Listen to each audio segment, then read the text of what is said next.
Hola, buenas tardes. Muchas gracias por estar presente en este nuevo web seminar que tiene un tópico bastante diferente, que es una aproximación que no solamente atañe a la medicina estética, pero además a la dermatología. Es un tópico que a mí me interesa mucho porque los problemas capilares, las condiciones asociadas a la alopecia son una consulta bastante recurrente en nuestros pacientes, considerando que estamos en un setting de medicina estética. Me comentan que no se escucha. Francisco o Julia, si me podrían confirmar cómo está el audio, si se escucha bien, se escucha apropiado para confirmarme y poder continuar. ¿Se escucha? Ok, perfecto. Si tienen problemas de audio, pueden reiniciar el navegador y creo que soluciona el problema. Ok, ¿por qué vamos a hablar de alopecia? Porque en términos de prevalencia, pero además en términos económicos, hay un aumento exponencial en los últimos 30 años que se espera que siga en aumento en términos de los pacientes que acuden a las consultas para solicitar ayuda en su tratamiento relacionado con la alopecia. Y esto también ha generado una importante industria relacionada con el tratamiento de la alopecia. Distintas marcas de tópicos, de champús, de suplemento alimenticio, básicamente tratando de dar una solución al problema de la alopecia. Y es, es una condición más compleja de lo que pensamos. Y para eso necesitamos tener herramientas de diagnóstico. Si no entendemos el problema base y no somos capaces de clasificar la alopecia de manera adecuada, no vamos a tener un tratamiento exitoso. La primera etapa es el examen clínico, donde realizamos una anamnesis clínica especialmente apoyada con la tricoscopia, o sea, un tricoscopio donde podemos tomar imágenes magnificadas y evaluar cómo está el folículo piloso y cuál es la distancia entre unidades foliculares. Me dicen acá que nuevamente no se escucha a resetear, si puede dar instrucciones para resetear el navegador para que puedan tener el audio. Ahora, una segunda etapa del manejo y sobre todo del tratamiento asociado con una alopecia en proceso de diagnóstico se basa en exámenes de laboratorios. ¿Por qué es importante? Porque una gran cantidad de pacientes que sufren alopecia, como lo vamos a ver más adelante, tienen una deficiencia nutricional de fierro, una ferritina por debajo de los niveles estándares, que generan básicamente la deficiencia nutricional, la pérdida del cabello. Ahora, una tercera etapa tenemos condiciones de diagnóstico, una comprensión de causa y mecanismo. ¿Por qué? Si el paciente presenta en el examen clínico, la anamnesis clínica, la tricoscopía y las pruebas de laboratorio ciertas indicaciones asociadas a la alopecia, tenemos un entendimiento de qué es lo que está causando. Y en base a eso podemos tener un protocolo de tratamiento. Tenemos el tratamiento etiotrópico y el tratamiento estético. Y es por eso que aquí les digo que esta área, el área de la tricología, mezcla mucho la parte estética con la dermatología clásica. Ahora, tenemos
Ahora sí, creo que ahora sí me pueden escuchar. Hay un problema con la plataforma que está generando un problema del audio y de la imagen. Entonces, les comentaba, hay ciertas condiciones dermatológicas, ciertas características que tenemos que identificar.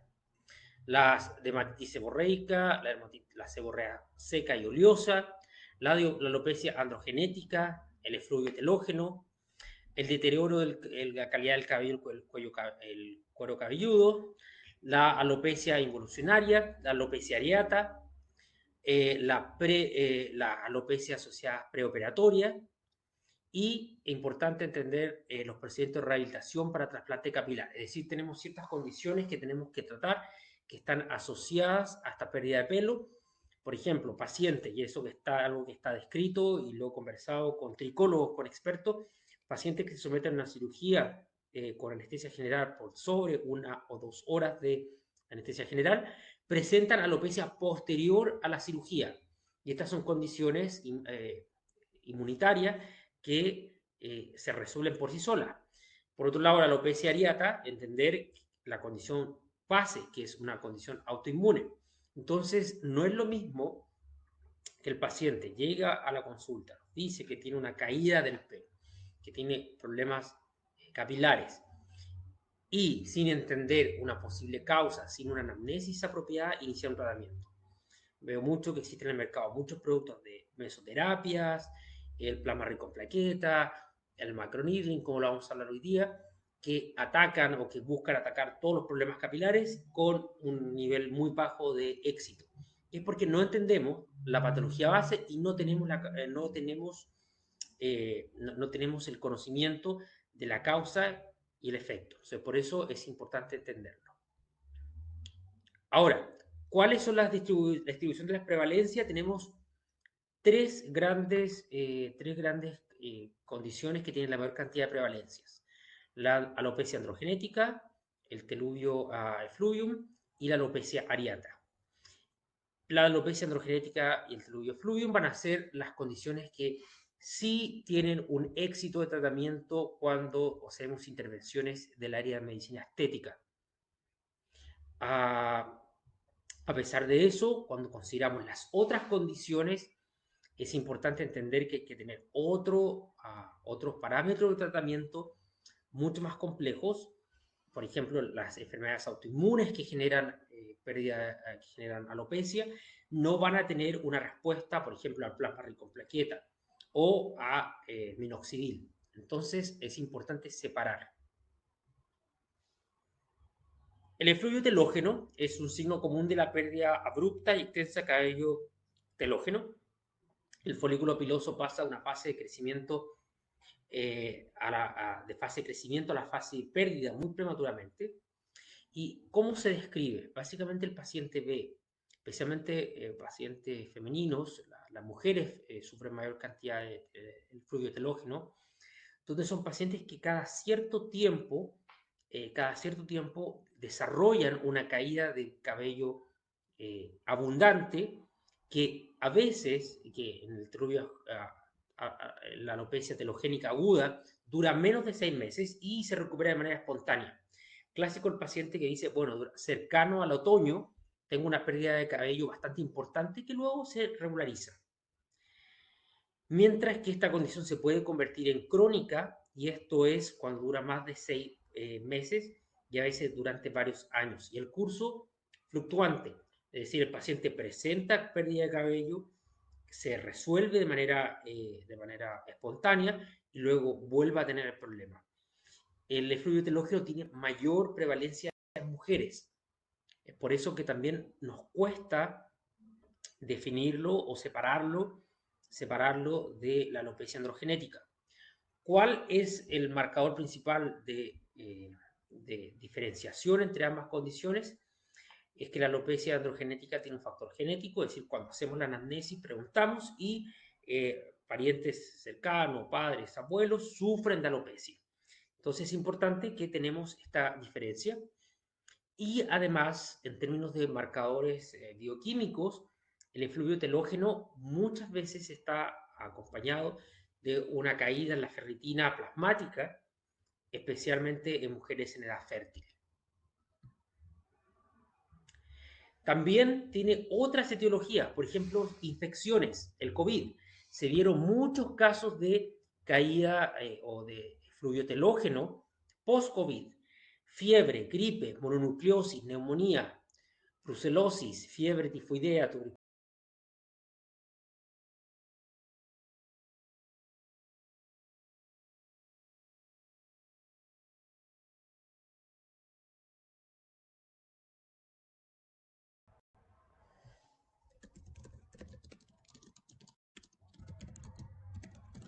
Ok, nuevamente el sistema tiene un problema, mil disculpas. Pacientes que tuvieron fiebres elevadas por algún tipo de infección, una gripe, una infección viral, es probable que a los 2 meses desarrollen un efluvio telógeno. Un efluvio telógeno asociado al episodio febril que el paciente sufrió. Productos médicos, retinoides, por ejemplo, el uso de isotretinoína oral, fármacos antiparkinsonianos, beta-adrenobloqueantes, anticoagulantes, anticonvulsivos, beta bloqueadores o bloqueadores de los receptores H2, citostáticos, esos también generan el efluvio telógeno. Tenemos una caída importante del cabello asociado al consumo del medicamento y en estos pacientes, muy importante entender que hacer tratamientos estéticos o dermatológicos no van a tener una gran eficacia porque obviamente está asociado al medicamento. Estado de deficiencia, baja de hierro, la ferritina, como les decía, zinc, cromo, selenio, proteínas, vitamina B12, deficiencia proteica y calórica, pacientes que están en una dieta, pacientes que tuvieron cirugía bariátrica, pacientes que están en una pérdida importante de peso, es decir, que están buscando una reducción de aproximadamente el 10% de su masa corporal, van a sufrir un efluvio telógeno. Enfermedades crónicas como el trastorno endocrino, el hiper o el hipotiroidismo, eritrodermia, psoriasis, cirugías, estrés, periodos posparto, ellos sufren efluvio telógeno, es decir, no es una condición genética, sino que hay un gatillante conocido. ¿Y cómo es el diagnóstico? Hay una pérdida de cabello más de lo normal, el paciente lo describe, hay más de 150, 200 pérdida de cabellos por día. Hacemos la prueba pull, el pulling, lo que hacemos es poner nuestros 4 dedos, generamos una pequeña presión, una pequeña fuerza y observamos que hay más de 10 a 20 pelos por pulling. Una cantidad menor que eso es normal. Hay una reducción, hay un aumento en la caída del cabello 2 a 3 meses luego del inicio, es decir, hay una constante gradual.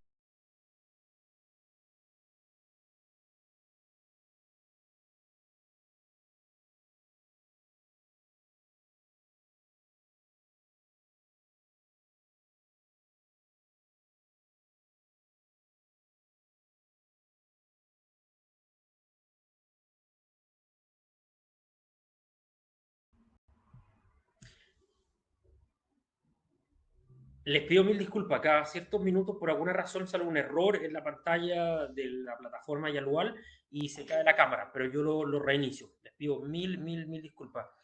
Eh, Mil disculpas por el problema. Ok. Además, el clásico fenómeno del cabello en la almohada. Pacientes que dicen, me despierto y veo un montón de cabellos en mi almohada y el volumen del cabello disminuye. El paciente observa esta pérdida central del cabello. Cuando hacemos el análisis tricoscópico, vemos que hay estos cabellos cap, es decir, que tienen una pequeña en la punta tienen una pequeña como desviación, en la punta relacionada con el folículo, la zona terminal se ve que el pelo está muy quebradizo, se ve muy delgado y se ven espacios, diferencias, se ven unas zonas de separación. Esto es algo importante. Lamentablemente no todos tenemos acceso a un tricoscópico, pero sí podemos evaluar con un dermatoscopio. ¿Qué es lo que observamos? Observamos folículos pilosos vacíos, prevalencia de unidades foliculares individuales. Generalmente la unidad folicular tiene que tener 3 a 4 cabellos. En este caso tenemos solamente 1 o 2. Tinciones perifoliculares, es decir, donde se encuentra el folículo en la zona cercana se ve un halo, se ve una zona de pigmentación. Aumento del vello en el telógeno, es decir, cabello que está muy lábil a caerse. Y basado en que hay más cabello anagénico, menor cantidad de anagénesis, mayor cantidad de quenogénesis, tenemos una apariencia de cabello corto. Clásico el paciente, como les decía, esto afecta a mayor cantidad de mujeres. Dice, mi cabello se demora meses en crecer hasta los hombros, hace años, hace 5 o 6 años, en un poco tiempo tenía el cabello muy largo, el cabello no alcanza una longitud suficiente, hay un adelgazamiento, el folículo piloso se hace más pequeño, hay una miniaturización. Y los signos especiales del AJA es el diámetro del tallo del cabello. El cabello se hace muy delgado. Hay un cabello fino, algunos cabellos gruesos y medianos que están en una etapa, como se puede observar acá en esta figura, que se ven muy dispersos. Entonces tenemos una caída del pelo que tiene una asociación específica, generalmente afecta a las mujeres. Es una caída del cabello asociado con alteraciones del folículo piloso, tenemos una reducción de la unidad folicular y tenemos un adelgazamiento del cabello. Por otro lado, la alopecia androgenética es la asociada al factor hormonal genético. Obviamente afecta una etapa posterior de nuestra edad, sobre los 30, 40 años. Tenemos alteraciones asociadas a la alopecia androgenética. A pesar de eso, a veces observamos pacientes que a los 24, 25 años ya tienen signos de alopecia androgenética. Alopecia muy temprana en hombres que antes de los 30 años ya tienen una calvicie completa. Son procesos dependientes de los andrógenos, de la unión del DHT al receptor andrógeno, con una actividad enzimática de la 5-alfa reductasa muy elevada, factores agravantes como microbios, irritantes, contaminación, radiación UV, etc. Acumulación de radicales libres, una microinflamación del folículo piloso, porque les voy a mostrar, ocurre todo este fenómeno asociado con la hiperactivación de la enzima, mayor cantidad de DHT que se une al receptor andrógeno, que genera una inflamación. Y tenemos una interrupción de la microcirculación. ¿Qué es lo que ocurre? Tenemos principalmente que la testosterona pasa a dihidrotestosterona gracias a la 5-alfa reductasa. Nosotros, al envejecer y también con la predisposición genética, tenemos mayor actividad de la 5-alfa reductasa, que genera una alta concentración local de dihidrotestosterona en el microambiente capilar, que genera la atrofia. Y la atrofia se va a realizar por pérdida de la microcirculación, vasoconstricción elevada, va a haber menor oxigenación del folículo, va a haber mayor estrés oxidativo que va a generar mayor inflamación. Entonces ese es el fenómeno, el mecanismo de la alopecia androgenética.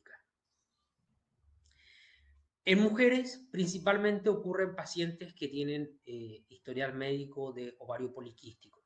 Esto relacionado con la hormona antimuleriana. También pacientes GA ovarial, testosterona total elevada en asociación con la testosterona libre, hipersensibilidad del receptor, la dihidrotestosterona, esto ocurre más que nada en hombres. Tenemos una GA suprarrenal más epiandrosterona, 17 dihidroxiprogesterona, y la hiperprolactinemia, mayor prolactina. Esta es una condición muy importante que tiene muy hay una baja tasa de diagnóstico de la hiperprolactinemia. Es una condición muy frecuente en mujeres. Evaluar en plasma la prolactina es muy importante porque hay un montón de condiciones asociadas a la hiperprolactinemia, por ejemplo, acné, el acné hormonal, la alopecia androgenética en mujeres, y que muchas veces con un tratamiento muy simple podemos corregir los niveles de prolactina teniendo resultados importantes. Y en el examen clínico, el signo de la alopecia androgenética básicamente se diferencia el diámetro del tallo del cabello, se ven cabello fino, gruesos, medianos, diversidad del cabello, signo de miniaturización del folículo.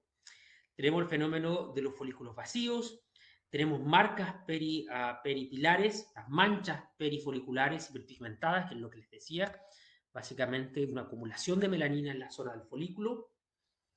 Y tenemos esto relacionado con la inflamación del cuero cabelludo. Muchas veces pacientes con alopecia androgenética sufren también de caspa, sufren de dermatitis seborreica, sufren de condiciones asociadas con eczema en el cuero cabelludo, pacientes que tienen mucha picazón del cuero cabelludo, principalmente en la noche, que comentan que se rascan muy fuerte y que cuando se ven sus dedos hay muchos cabellos.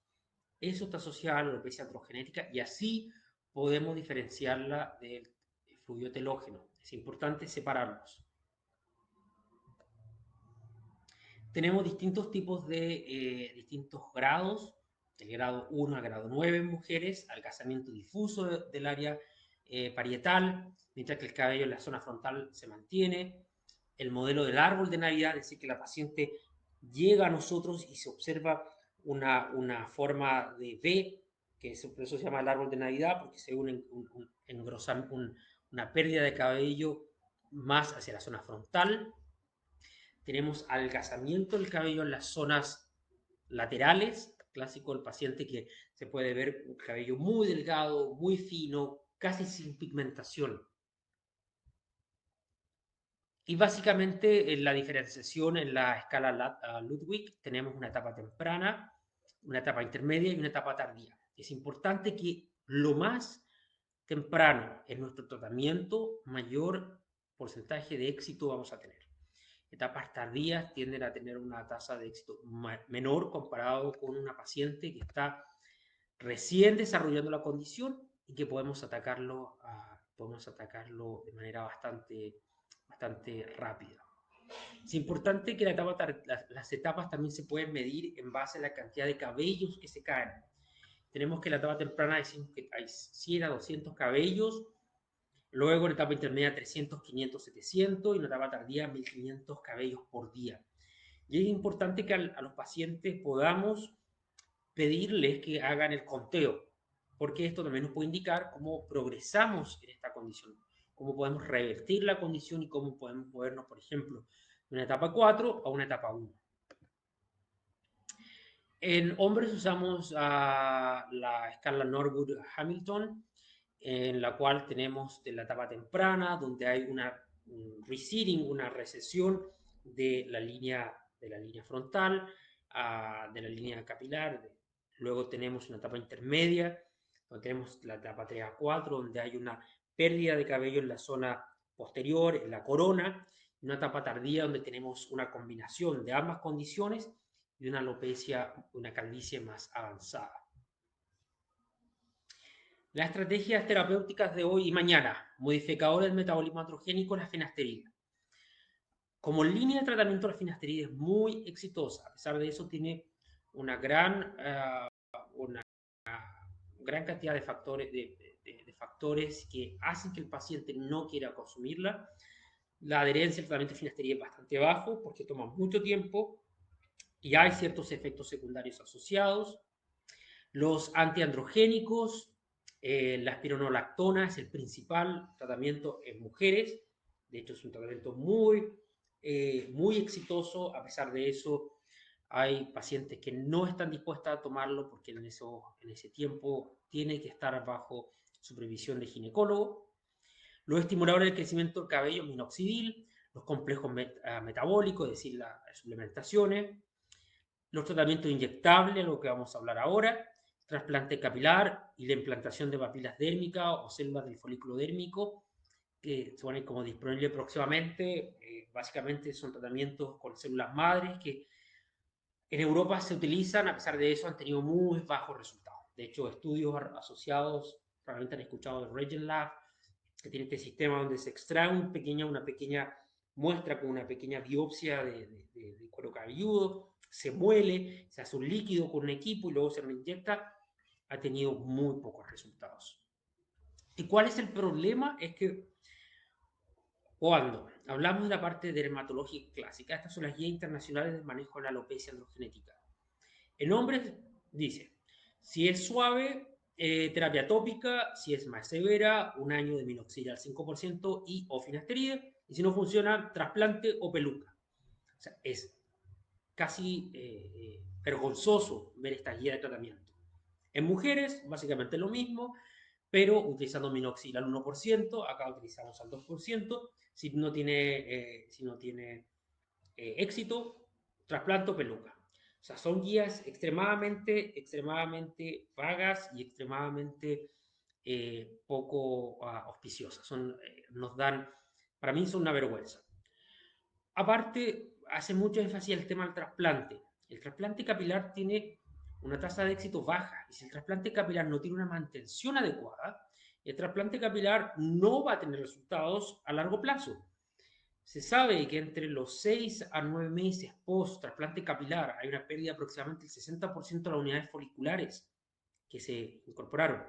Muy común acá en República Checa que los pacientes van a Turquía porque está muy cerca y porque es muy económico, se hacen un trasplante capilar y a los 6-7 meses tienen una pérdida importante de lo que fue el trasplante, y más aún tienen alopecia cicatrizal, es decir, la zona donde nuevamente se trasplantó se cicatriza y se convierte en un tejido fibrótico, básicamente sin ninguna posibilidad de repetir el procedimiento.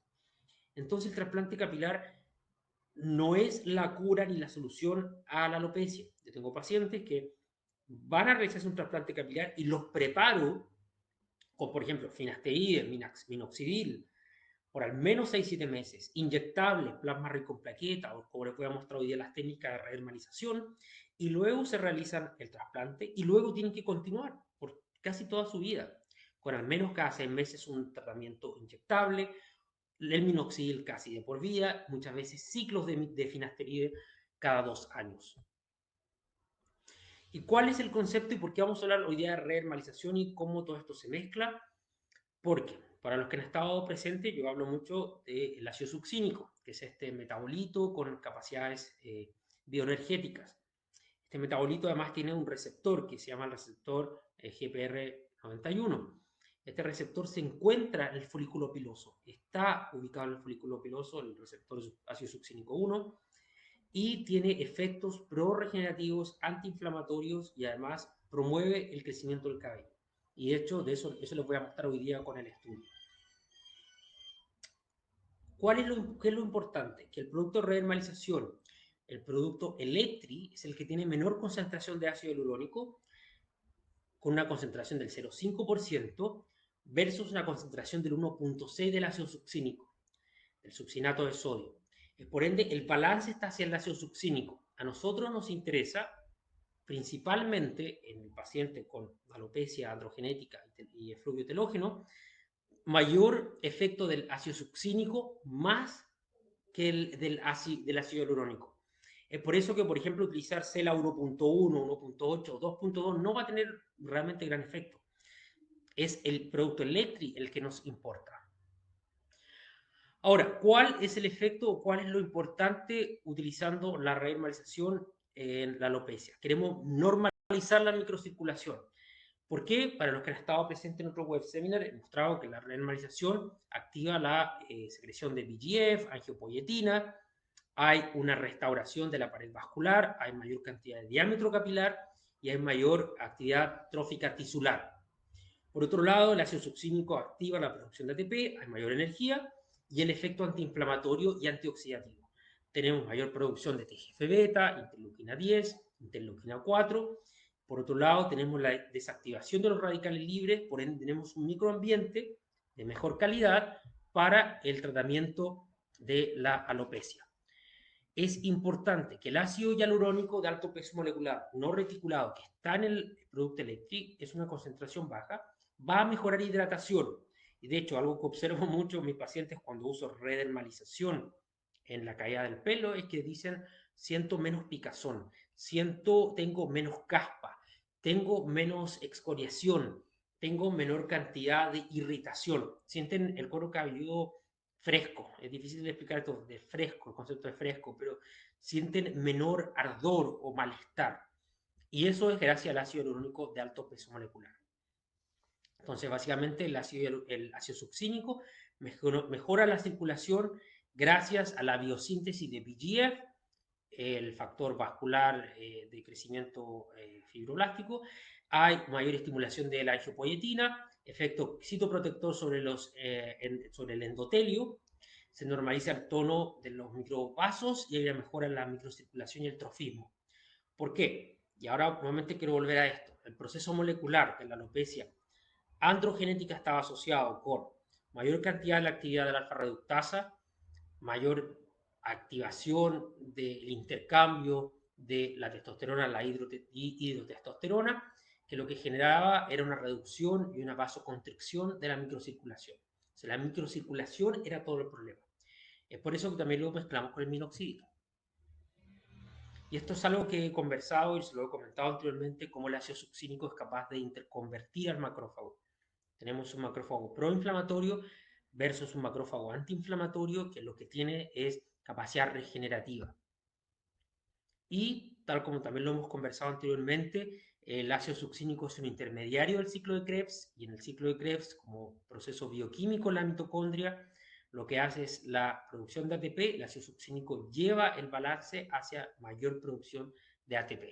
Por ende, mayor respiración celular, normalización del transporte iónico, mayor proteínas de síntesis. Y básicamente al desactivar los radicales libres tenemos la reducción del MDA. El MDA es uno de los marcadores melonaldehído, es un marcador de estrés oxidativo, es las lipoperoxidaciones. El ácido succínico lo que hace es reducir los niveles de MDA y tenemos un aumento en la actividad de enzimas antioxidantes, por ende reducimos el estrés oxidativo local. Eso es lo importante, reducir el estrés oxidativo local del microambiente capilar. Ahora, vamos a hablar sobre el estudio clínico en mujeres. Yo tengo la experiencia en pacientes hombres que he usado el producto Electri y les voy a mostrar básicamente los resultados.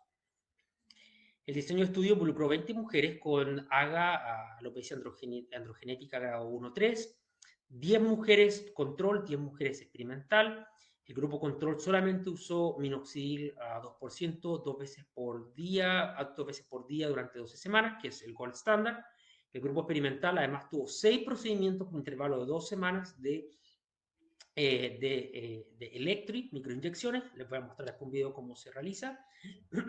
Y se mantuvo como gold standard el minoxidil al 2%. El método diagnóstico se realizó con macrofoto y tricoscopía y se realizó una evaluación a las 12 semanas después, también con las macrofotos, es decir, con fotos clásicas y la tricoscopía. Y se evaluó la densidad del cabello, el diámetro medio del cabello, la vellosidad en porcentaje y el cabello telógeno en porcentaje. ¿Y cuáles son los resultados? Es que posterior al tratamiento, el uso de Electri aumentó en aproximadamente un 20% la densidad del cabello, también aumentó el diámetro del cabello, redujo la cantidad de cabello en fase telogénica, es decir, hay menor cantidad de cabello en caída, y además el cabello que se llama vellus, que no les comenté anteriormente, disculpen, vellus es este cabello que está atrófico, el cabello muy fino, muy delgado. Es decir, que Electri mostró resultados en el cual hay mayor cantidad de cabello, mayor densidad del cabello y hay un cambio en la dinámica del número de vellos y telógenos. Por ende, la inclusión de Electri en el protocolo aumenta la eficacia del tratamiento gold standard. Y esto es un participante, una de las personas del participante del estudio clínico, donde tuvo grado 3 de alopecia androgenética, donde se realizó Electri con 6 sesiones cada 2 semanas, más minoxidil. Y lo que podemos ver es una reducción de la zona de pérdida de cabello. También tenemos un aumento de las unidades foliculares, no solamente el grosor, pero además del número de cabellos por unidad folicular. Como pueden ver, esta paciente, 2 cabellos en una unidad folicular, una unidad folicular simple, aquí hay otra unidad folicular simple, y vemos acá que hay mayor prevalencia de las 3 cabellos por unidad folicular. Es decir, tiene un efecto importante en el tratamiento de la alopecia androgenética. Los efectos asociados con la reducción de la fibrosis, de la inflamación, del estrés oxidativo, son lo que explica la mejora en la calidad del cabello, y se ha demostrado el efecto antiinflamatorio del Electri, mejorando el fenómeno de alopecia androgenética. Y luego está la evaluación del nanohealing. El nanohealing es el concepto de mezclar la redermalización, y también se lo voy a mostrar, con el Perfoskin, que es el producto que viene en roller, es el producto con las pequeñas agujas, para generar pequeños canales donde se va a iniciar el Gun Healing, y eso va a activar mayor cantidad de factores de crecimiento y la mejora de la caída del cabello. Y básicamente es el efecto sinérgico del ácido succínico, el ácido hialurónico, pero además del Gun Healing, del pequeño proceso de cicatrización. Acá Claudia me pregunta si sirve el flúor telógeno. En teoría sí, de hecho creo que tengo el slide al respecto. A pesar de eso, y se lo voy a mostrar en el siguiente slide, es importante que en el fluido telógeno, como les comentaba, existen gatillantes, y que esos gatillantes se tienen que preevaluar. Pregunta si puedo repetir el anterior. Deme un segundo. Básicamente, si tenemos una paciente con fluido telógeno que acude a la consulta y que en la anamnesis evaluamos que tuvo COVID, si empezamos con tratamiento de redermalización rápidamente, muy poco probable que vayamos a tener algún resultado. Porque la condición inmune, la respuesta inmune al COVID o a cualquier otra infección, es la que está generando el problema, que es básicamente el fluido telógeno. Entonces, no vamos a tener grandes resultados. De la misma manera ocurre con pacientes con deficiencia de zinc, de vitamina B12 o de fierro, de la ferritina. La redermalización no va a tener resultados. Entonces es importante que podemos usarlo cuando conocemos muy bien cuál es el gatillante del efluvio telógeno. Si no lo conocemos y no atacamos la base, no vamos a tener resultados. Ahora, ¿cómo funcionan los factores de crecimiento utilizando básicamente la técnica del nanohealing? Cuando tenemos una zona de atrofia capilar, donde hay pérdida de la oxigenación por la vasoconstricción o la pérdida de vascularización en la zona, básicamente lo que tenemos también es pérdida del factor de crecimiento. Entonces, cuando hacemos pequeñas perforaciones con el Perfoskin, lo que vamos a hacer es generar una pequeña herida, y esta herida va a liberar va a generar una activación de la cascada de coagulación. Las plaquetas van a generar factores de coagulación para el cierre de esta herida, y estos factores también van a ayudar a mejorar la vascularización. Es por eso también que yo veo que es muy popular en algunos países utilizar el Dermapen, o el lápiz de microneedling en el cuero cabelludo. Y esta es una paciente donde se utilizó Perfoskin con alopecia efluvio telógeno, lo que Claudia acá me preguntaba, utilizando 4 sesiones, una vez por mes, en la zona central. Y lo que hizo fue mejorar la densidad central del cuero cabelludo. ¿Por qué se utilizó Perfoskin y no redermalización? Y eso también es importante entenderlo. En el efluvio telógeno, como le decía Claudia, hay factores gatillantes mucho más complejos de entender. Entonces es complejo que utilicemos redermalización una gran cantidad de sesiones, siendo que el problema asociado no se ha podido manejar. Y en ese sentido, el Perfoskin tiene mayor resultados. Otra paciente con efluvio telógeno agudo, donde se utilizó Perfoskin en la zona central con el efecto Wound Healing. Básicamente el nanohealing, que genera estas pequeñas lesiones. Yo lo voy a mostrar en el video de cómo se ataca. Entonces, la respuesta a Claudia ahora englobada con estos resultados. Lo que yo les digo, ¿cuál es mi aproximación? Pacientes con alopecia androgenética, yo hago redermalización con Electri. Pacientes con efluvio telógeno, hago una evaluación mucho más exhaustiva, una evaluación perfil bioquímico, identifico cuál es la condición gatillante y aplico Perfoskin. Menor cantidad de sesiones. De hecho, en los pacientes con alopecia androgenética hacemos 6 sesiones con una separación de 2 semanas por sesión. Paciente con el fluvio telógeno, una sesión de Perfoskin por mes, 4 sesiones. ¿Y cómo se usa el Perfoskin en el cuero cabelludo? La técnica Nano Healing, que básicamente lo que hace es generar estos pequeños canales a nivel de la epidermis y la dermis papilar para activar el proceso de wound healing, se hace haciendo pequeños movimientos, se los voy a mostrar, horizontales y verticales con una pequeña separación entre cada uno de ellos. ¿Y por qué quiero explicar también esto? Cuando tenemos el efecto de Perfoskin versus Electri, la redermalización, estamos atacando distintas capas. Estamos atacando con Perfoskin la epidermis o la dermis papilar, mientras que con la redermalización estamos atacando la dermis reticular. El efecto va a tener otro foco. Les quiero recordar que entendiendo la patogénesis de la alopecia androgenética, la alopecia androgenética está asociada con la pérdida de la microcirculación en esta zona. Mientras que el efluvio telógeno tiene una patogénesis de base más compleja que hay que evaluar, pero además el efecto que buscamos es más superficial. Me pregunta acá Francisco, ¿cuántos ml por sesión? Se utiliza solamente una jeringa de una jeringa de Electri, 1.5 ml es suficiente, y de Perfoskin se utiliza el sistema completo, que son los 5 ml. Entonces, básicamente Perfoskin se inyecta en el cuero cabelludo, en todo la zona, y se van haciendo movimientos horizontales y verticales, con 2 centímetros de separación, muy pequeños movimientos. No vamos a hacer un roller completo, sino que vamos a ir estampando la piel, mientras que el producto Electri van a ser pequeñas pápulas con una separación de aproximadamente 1 centímetro cada uno. La separación va a ser mayor que cuando la hacemos en el rostro, que hacemos cada 0,5 cada medio centímetro. Acá lo vamos a hacer con una separación mayor.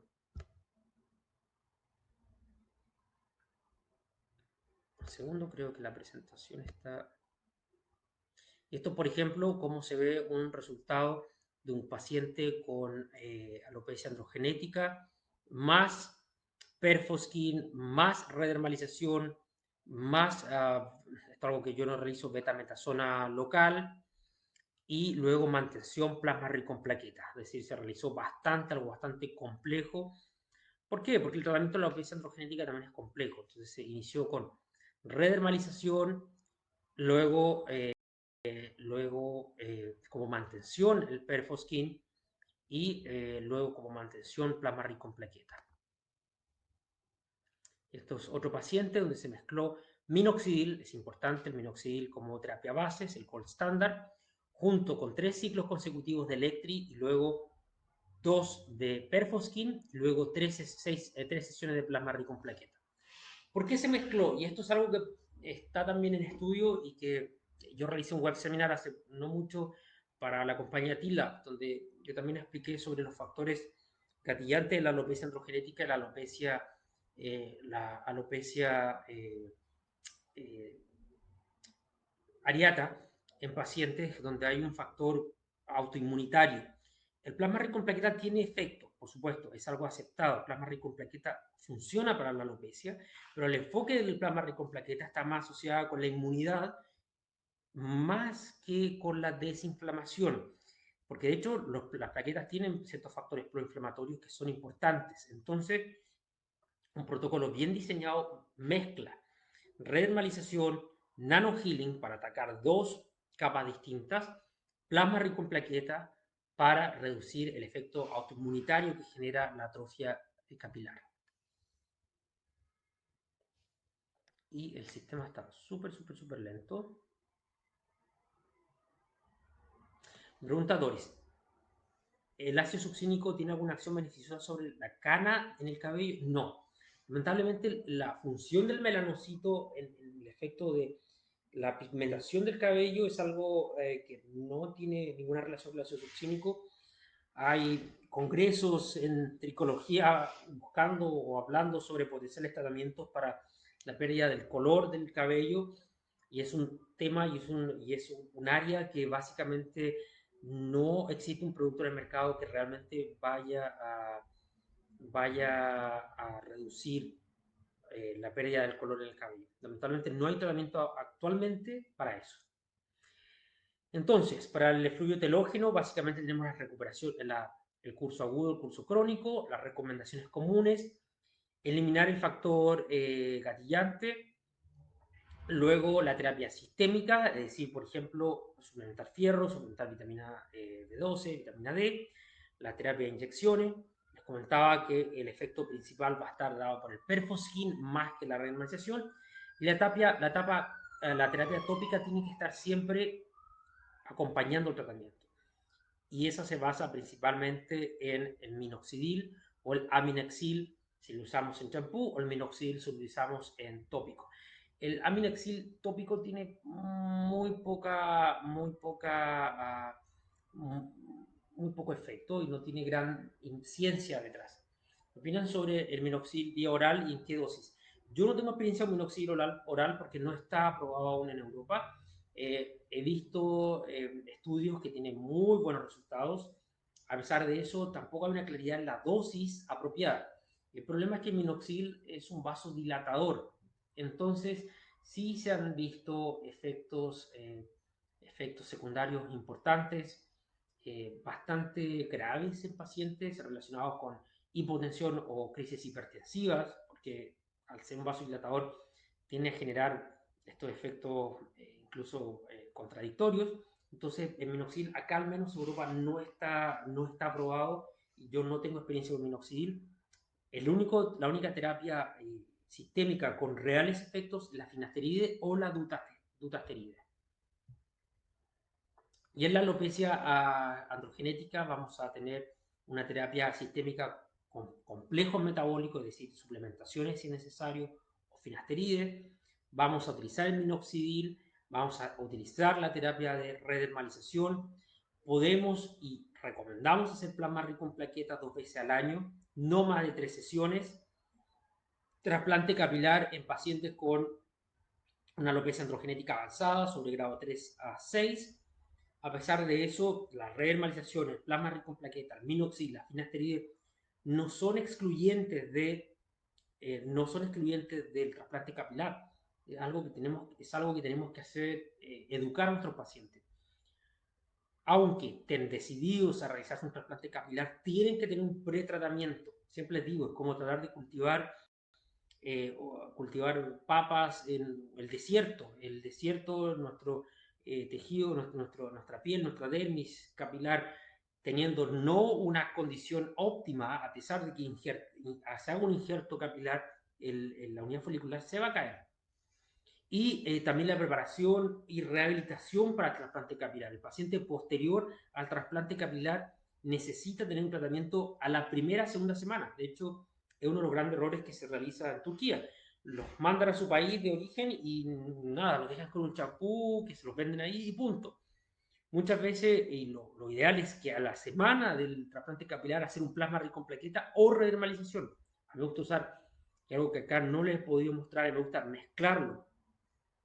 Agua es androgenetic alopecia acute, aguda, en la etapa aguda. Disculpen, la traducción no está muy apropiada. Y la alopecia androgenética en mujeres, importante, los modificadores metabólicos androgénicos, ahí no se utiliza finasteride, a pesar de que hay estudios en mujeres con dutasteride, con muy buenos resultados, pero la espironolactona es lo que se utiliza principalmente.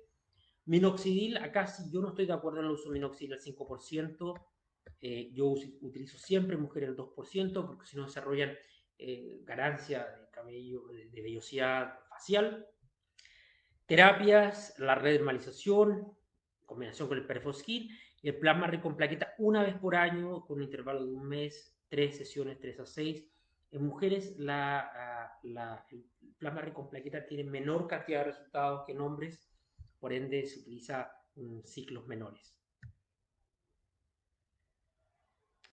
Y ahora les voy a mostrar la parte del video, las conclusiones.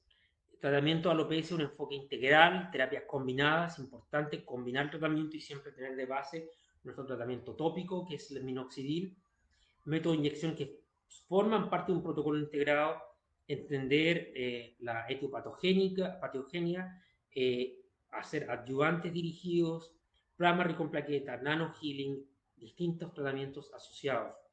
El ácido succínico tiene un efecto beneficioso en el crecimiento del cabello, eso ya se está demostrado. Reducimos la inflamación, tenemos un efecto regenerativo antifibrótico, mejoramos la circulación y tenemos una alta eficacia.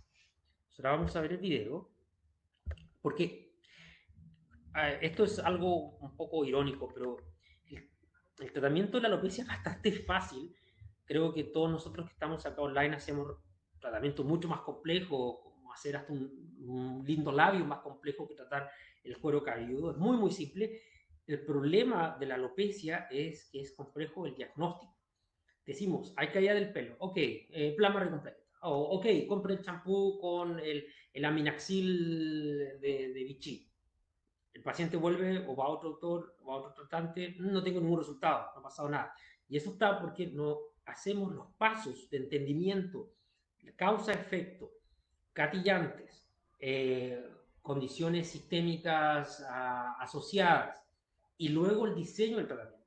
Si no hacemos un diseño adecuado al tratamiento y netamente decimos, ok, vamos a usar plasma rico en plaqueta, no vamos a tener resultados.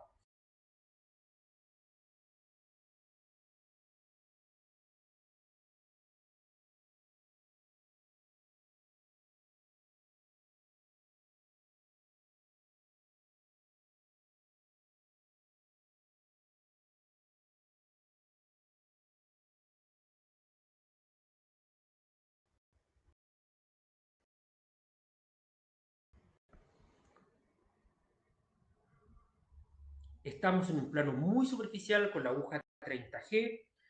Estamos en un plano muy superficial que genera mínimo sangrado, mínimo dolor. Yo no utilizo frío tampoco, no hago un cooling pad.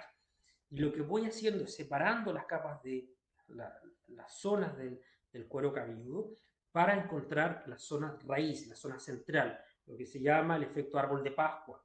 Entonces, de las zonas posterior, que es la corona, la zona frontal, voy inyectando el producto. No parto de frontal a posterior, voy de posterior a frontal y luego las ramificaciones. Pequeñas pápulas. Obviamente hay una desinfección adecuada, se desinfecta el cuero cabelludo, estoy separando las capas del pelo para hacer las inyecciones adecuadamente, pequeñas cantidades en todas partes. Y no utilizo nada de anestesia.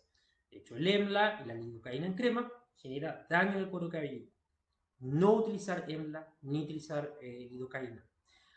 Si el paciente es muy, muy complejo y tiene mucho dolor, lo que se utiliza es un cooling pad, se enfría la zona del cuero cabelludo por 10, 20 minutos y luego se empieza a inyectar. Acá, como pueden ver, mi aguja, mi jeringa le queda bastante poco porque yo había hecho una parte anteriormente. Quería hacer el video lo más preciso y conciso porque es muy simple, de hecho es muy, muy fácil. No hay que hacer aspiración, no hay que hacer absolutamente nada en particular, solamente ingresar el bisel muy superficialmente y como pueden ver, si el paciente está cómodo y se inyecta la cantidad pequeña del producto muy superficial, el sangrado es mínimo. El paciente no siente malestar, no siente sangrado y es un procedimiento muy rápido. El otro error es hacerlo muy lento. Cuando se hace muy lento, el paciente empieza a angustiarse, a tener un poco de malestar y se hace más doloroso. Cuando uno lo hace bastante rápido, en toda la zona, muy rápidamente, los resultados, el confort del paciente es mayor. Es más cómodo para el paciente. Básicamente inyecté en toda la zona central, más la zona base, el concepto del árbol de Pascua, y luego creo que realicé, y aquí voy a usar el efecto del nano healing. Entonces tenemos el Perfuskin y se hacen pequeños movimientos con una separación de 2 centímetros y una presión mínima. No se genera una presión elevada y tampoco se hacen strokes o movimientos muy extensos, porque si son muy extensos van a empujar el cabello y van a hacer un efecto pulling y el paciente va a sentir dolor. Entonces se hace horizontal, vertical, horizontal, vertical. Generalmente no realizo los dos tratamientos en la misma sesión. Esto lo estoy haciendo por una cosa educativa para mostrarles todo en un solo modelo y que el video sea lo más conciso, preciso, pero generalmente se hace separación, no se hace con la misma sesión ni en el mismo paciente. Entonces, como pueden ver, hubo mínimo sangrado, mínimo malestar, el paciente no tiene ningún tipo de recuperación adicional. Recomiendo que no se laven el cabello 24 horas. Ese mismo día en la noche se tienen que seguir aplicando su minoxidil. De hecho, estos pequeños canales que se generan con las microinyecciones o con el Perfoskin van a ayudar a que la penetración del Perfoskin sea mayor, o sea, disculpen, del minoxidil sea mayor, por ende tienen que seguir con su tratamiento clásico. Entonces, estamos en la hora, algunas dudas, consulta. El tema capilar es complejo, es complejo. Por eso hay dermatólogos que se especializan en la tricología y hacen su carrera netamente en pérdida de cabello. Es mucho más complejo, es mucho más, requiere un entendimiento mayor y es una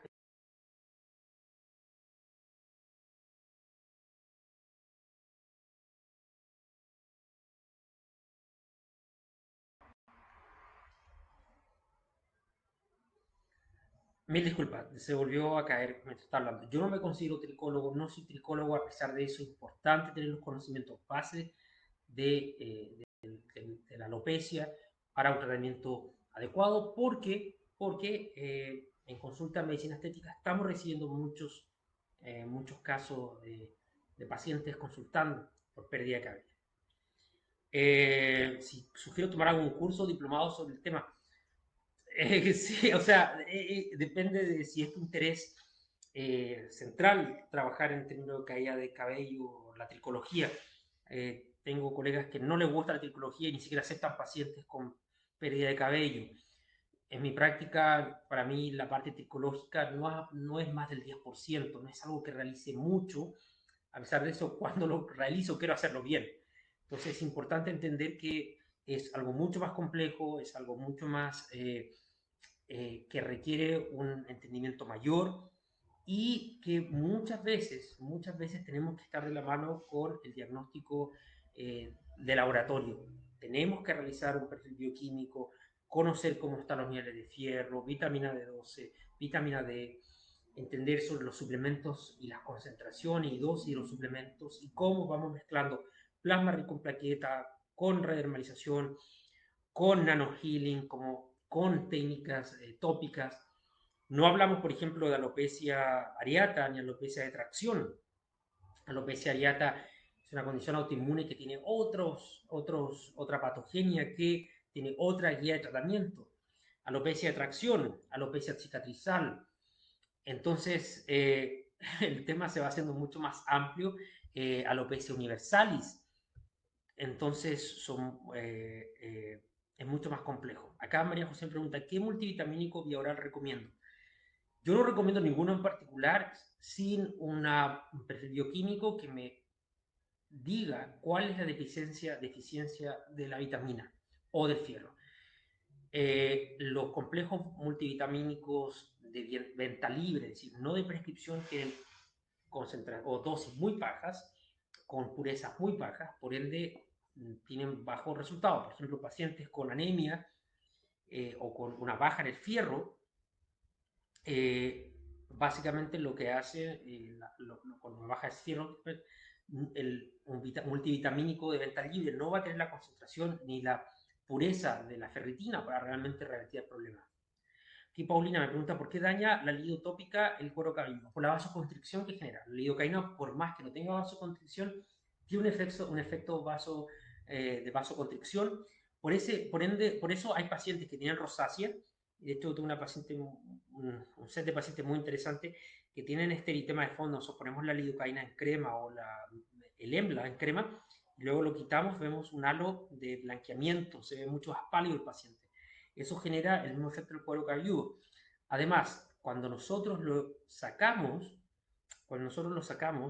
no todas las clínicas tienen o tenemos, yo no tengo, las instalaciones para realizar un lavado de cabello completo y exhaustivo con un secado.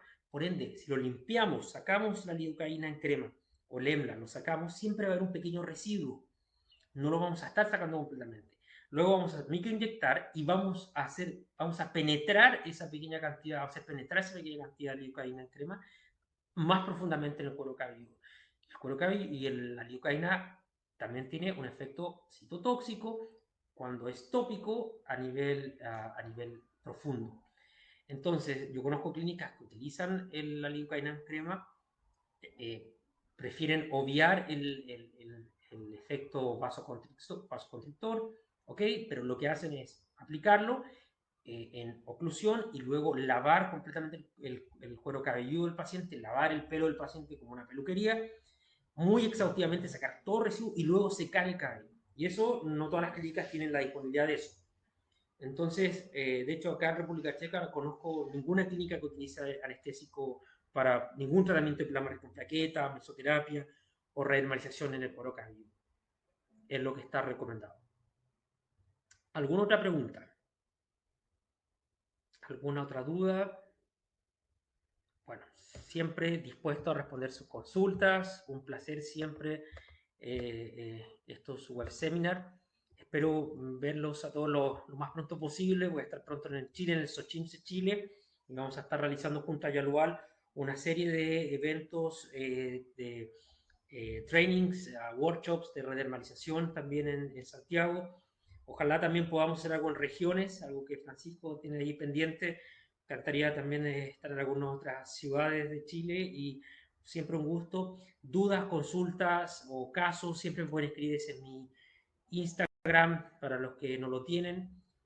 Un placer y les deseo una muy buena tarde. Muchas gracias.